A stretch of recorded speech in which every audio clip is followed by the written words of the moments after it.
सरकार मुसलमानों को कब तक दबाती रहेगी? क्या अल्लाह और या ईश्वर उनको नहीं देख रहा है? क्या ईश्वर उनको नहीं देख रहा है कि किसी एक समुदाय के साथ जुल्म ज़्यादती हो रही है? ये कानून ही सही मायनों में मुसलमानों को सब्जुगेट करने के लिए बनाया जा रहा है। अदरवाइज इसमें कैसे था कि वो ऊपर की जनजातियों को छोड़ देते। फिर इसमें यूनिफॉर्मिटी कहाँ पर है? ज़्यादा जो कुरीतियाँ हैं वो तो पहाड़ की जनजातियों के अंदर हैं। चाहे वो हिंदू हो, मुस्लिम हो, सिख हो, ईसाई हो, सबके लिए हम कानून लेकर आ रहे हैं। चलो यहाँ तक भी मान लिया भाई सबके लिए लेकर आ रहे हैं वो, लेकिन जब संविधान लिखा गया 1950 के अंदर, तो एक नया यूनिफॉर्म सिविल कोड लाने की क्या ज़रूरत है? क्या भीमराव अंबेडकर ने जो संविधान पूरे देश के लिए लिखा था क्या वो काफ़ी नहीं है? मुसलमान लगातार यही कह रहे हैं, अगर यूसीसी यूनिफॉर्म सिविल कोड मुसलमानों के हित में नहीं होगा, मुसलमानों की मुखालफत में होगा, तो उसका जो है पुरजोर मुसलमान विरोध करेंगे। हालांकि अभी ड्राफ्ट जो है खुल के मसौदा सामने नहीं आया। चलिए खुर्शीद साहब हमारे साथ मौजूद हैं, उनसे बात करते हैं। आप कैसे देखते हैं यूसीसी का अभी मसौदे की बात चल रही है, अभी तक सामने नहीं आया है, क्या कुछ होगा, लेकिन मुसलमान नाराज़ क्यों? कोई नाराज़ नहीं है। हम तो शशोपंच के हालात के अंदर हैं कि हम क्या कहें और क्या ना कहें। ये एक्सरसाइज मई 2022 से चल रही है। मई 2022 से हम ये कह रहे हैं कि भाई आप क्या चाहते हैं वो हमें बताइए तो सही। आज जो है 2024 फरवरी है, आज की डेट में भी हमारे पास कुछ नहीं। सरकार के पास होगा, मगर हम तो स्टेक होल्डर हैं। आप हमारे पर्सनल लॉज को चेंज करना चाहते हैं या क्रिश्चियंस के पर्सनल लॉ को चेंज करना चाहते हैं, हिंदूज़ के पर्सनल लॉ को चेंज करना चाहते हैं, तो वो स्टेक होल्डर्स के पास में वो जो प्रपोज़ल है वो होना तो चाहिए। हमारे पास वो प्रपोज़ल ही नहीं है। हमारे शशोपंच ये है कि हम क्या कहें और क्या ना कहें। हमारी मजबूरी ये है कि हम सिर्फ एप्रीहेंशन कि ये हो सकता है, इसको मान करके हम अपनी बात करें। मान लीजिए अभी जैसे तलाक़ का इशू है। तलाक़ हमारे यहाँ पर जो राइज सिस्टम है, जिसको हसन तलाक़ कहते हैं, एहसन तलाक़ कहते हैं, उसमें 3 महीने के अंदर तलाक़ हो सकती है आपस की बातचीत से। आप इससे बेहतर कोई सिस्टम तो बताइए हमें। आप अगर तलाक़ के ऊपर बात कर रहे हैं तो आपके जो कोर्ट्स के अंदर डिसाइड जो तलाक़ का मैटर होता है वो जा कर के 10-10 साल के अंदर भी डिसाइड नहीं होता है। तो आप इससे बेहतर सिस्टम तो बताइए कौन सा है। आप अगर बात ही करते हैं तो अमेरिका के अंदर जो है लोग दिसंबर के अंदर डिवोर्स फाइल करते हैं और उनका मार्च में डिवोर्स हो जाता है। या तो उस तरह का सिस्टम आप लेकर के आइए। आपके पास कोई सिस्टम ही नहीं है। आप बात तो सारी चीज़ों की कर रहे हैं, मगर उसको ऑल्टरनेट आपको बेहतर कुछ चीज़ तो बताएंगे या नहीं बताएंगे? ऐसा लग रहा है मुसलमानों पर कानून थोपे जा रहे हैं। ये कानून ही सही मायनों में मुसलमानों को सब्जुगेट करने के लिए बनाया जा रहा है। अदरवाइज इसमें कैसे था कि वो ऊपर की जनजातियों को छोड़ देते। फिर इसमें यूनिफॉर्मिटी कहाँ पर है? ज़्यादा जो कुरीतियाँ हैं वो तो पहाड़ की जनजातियों के अंदर हैं। जहाँ पर जो है पॉलीएंड्री हो रही है कि एक औरत के साथ में जो है 4 उसके हस्बैंड्स हैं, ये अभी भी होती है वहाँ पर जो जनजातियाँ हैं, या और बहुत सारी चीज़ें हैं। यहाँ पर जो है उस में ये होता है कि अगर किसी वजह से उसका हस्बैंड का इंतकाल हो जाता है तो उस औरत को घर में रखने के लिए उसके ऊपर चादर डाल दी जाती है ताकि जो है वो उस देवर के साथ में बैठ जाए, उसकी शादी हो जाए। तो ये सारी प्रथाएं जो हैं, ये तो एक सेपरेशन है जो है, और औरत का जो है सेपरेशन है कि वो चाहती है कि वो उस घर से बाहर जाए तो उसको मजबूर कर देते हैं कि वो वहीं पर रहेगी। तो ये सारी जो कुरीतियाँ हैं, अब जैसे ये उसकी बात करते हैं, पॉलीगेमी की बात करते हैं। पहाड़ के मैक्सिमम जो लोग हैं जो बाहर रहते हैं वो लिव इन रिलेशनशिप में वहाँ पर अगर वो अपनी ज़िंदगी गुजारते हैं, और उनकी जो वाइफ हैं बेचारी वो वहाँ पर उसमें पहाड़ के ऊपर किस तरह से अपना गुजारा करती हैं और किस तरह से अपनी ज़िंदगी गुजारती हैं, इसके ऊपर कोई चर्चा ही नहीं है। और उसको आपने जो है एक्सक्लूड कर दिया, जनजातियों को, पहाड़ के लोगों को उससे वो कर दिया। तो ये सारी चीज़ें जो हैं, जब तक कि पूरा का पूरा चीज़ हमारे सामने नहीं आएगी, हम उसमें बहुत ज़्यादा नहीं कह सकते जब तक कि चीज़ें ही ना हो। मगर जो अभी हमें एप्रीहेंशन है उसके हिसाब से हम बता रहे हैं कि ये जो है एक फेयर एक्सरसाइज नहीं है। और फेयर एक्सरसाइज इसलिए नहीं है कि वो जो कमेटी थी उसके अंदर सिर्फ लीगल एक्सपर्ट्स थे या एग्जीक्यूटिव थे या जो है सरकार के आदमी थे, उसके अंदर कोई रिलीजियस एक्सपर्ट नहीं था।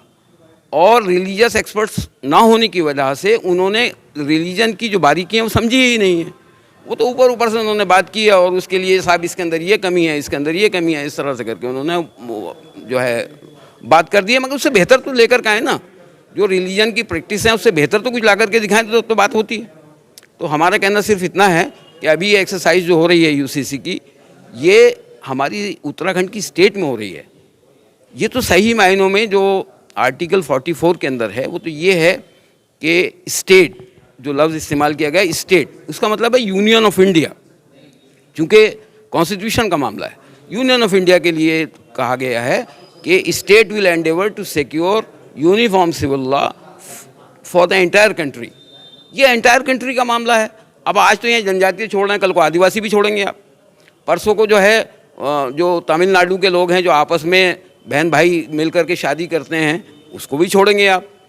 फिर उसके बाद जो है जो नॉर्थ ईस्ट का मामला है, नॉर्थ ईस्ट के अंदर जो वो रहते हैं, ट्राइबल्स रहते हैं, उनको भी छोड़ेंगे आप। तो ये तो अजीब सी बात हो गई ना। एक तरफ तो आप कह रहे हैं कि एक देश एक कानून होगा, सबके लिए एक होगा, दूसरी तरफ आप कुछ को सेलेक्ट कर रहे हैं, सेलेक्टिवली आप काम कर रहे हैं। किसी के लिए कोई कानून है, किसी के लिए कोई कानून है, किसी की कोई बात है, किसी की कोई बात है। ये क्या, ये इससे सेलेक्टिवली तो नहीं होना चाहिए ना। तो ये सारी बातें जो हैं अभी यूसीसी के अंदर हमें एप्रीहेंशन है। जब ये कोई बात हमारे सामने आएगी तो उसको हम पूरी तरह से उसको कहेंगे और अगर ज़रूरत होगी तो लीगली उसको देखेंगे किस तरह से चैलेंज किया जा सकता है। ये मेरा कहना है। चलिए खैर, मुफ्ती साहब भी हमारे साथ मौजूद हैं, उनसे भी बात करने की कोशिश करते हैं। आप कैसे देखते हैं जिस तरह से यूसीसी यूनिफॉर्म सिविल कोड को लाने की बात चल रही है? जी देखिए, मैं इसको इस तरीके से देखता हूँ कि यूनिफॉर्म सिविल कोड, जब ये यूनिफॉर्म सिविल कोड का मुद्दा उठाया गया या यूनिफॉर्म सिविल कोड का नाम आया तो सरकार ने ये कहा कि सबका एक ही कानून होगा, चाहे वो हिंदू हो, मुस्लिम हो, सिख हो, ईसाई हो, सबके लिए हम कानून लेकर आ रहे हैं। चलो यहाँ तक भी मान लिया भाई सबके लिए लेकर आ रहे हैं वो, लेकिन जब संविधान लिखा गया 1950 के अंदर, तो एक नया यूनिफॉर्म सिविल कोड लाने की क्या ज़रूरत है? क्या भीमराव अम्बेडकर ने जो संविधान पूरे देश के लिए लिखा था क्या वो काफ़ी नहीं है, या उसमें कुछ हमें रद्दोबदल की ज़रूरत है? मैं तो समझता नहीं कि रद्दोबदल की ज़रूरत है, क्योंकि जब बाबा भीमराव अम्बेडकर ने 1950 में संविधान लागू किया और लिखा गया तो उसमें हर समुदाय के लोगों का उसमें ख्याल रखा गया, चाहे उसमें सिख हो, हिंदू हो, मुस्लिम हो, ईसाई हो, सबके लिए ख्याल रखा गया और सबके अपने अपने कानून बनाए गए और सबको ये इख्तियार दिया गया कि हर इंसान चाहे हिंदू हो, मुस्लिम हो, सिख हो, ईसाई हो, अपने अपने लॉज को मान सकता है संविधान के हिसाब से। तो नया संविधान लाने की क्या ज़रूरत है, नया यूनिफॉर्म सिविल कोड लाने की क्या ज़रूरत है?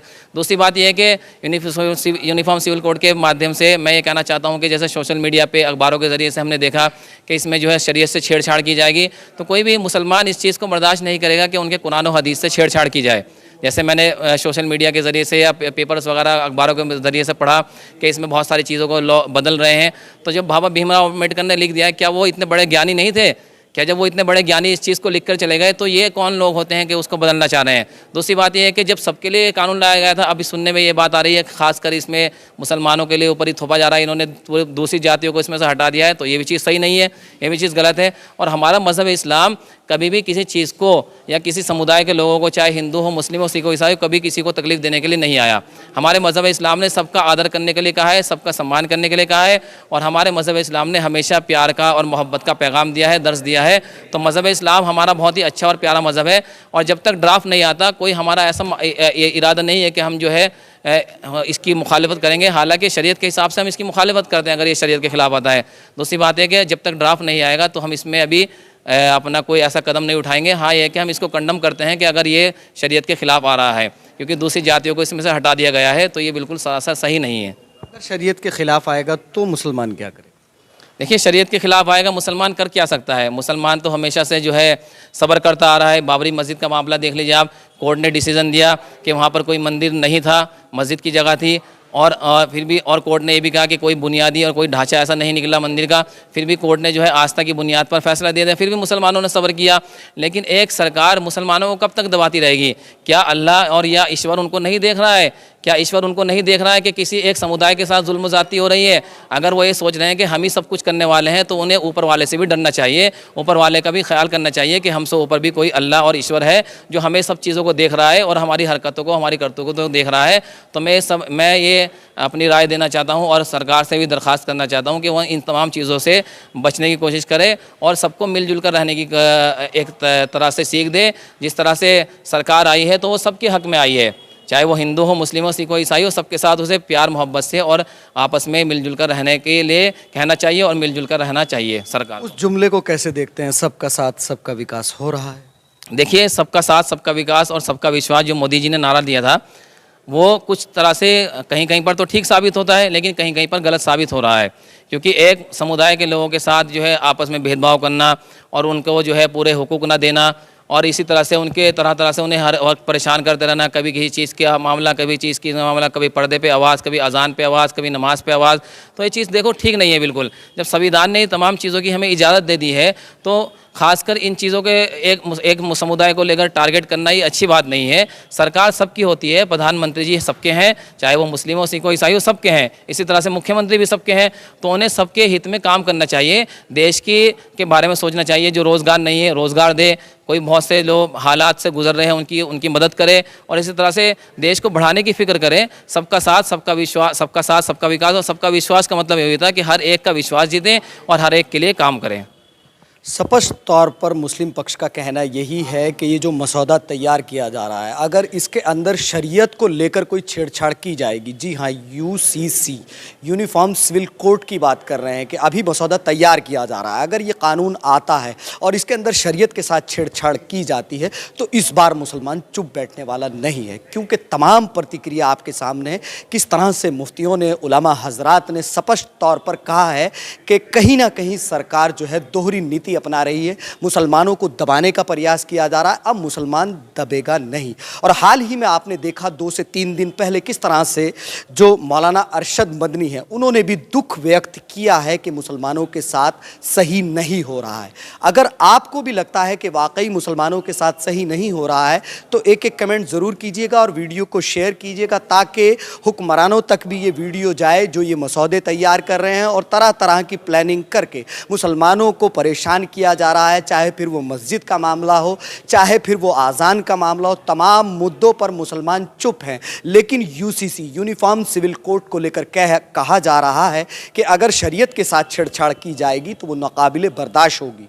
चलिए खैर, आप इसी तरह से हमारे चैनल के साथ बने रहें। कैमरामैन परवेज़ अंसारी के साथ सलमान अली की रिपोर्ट।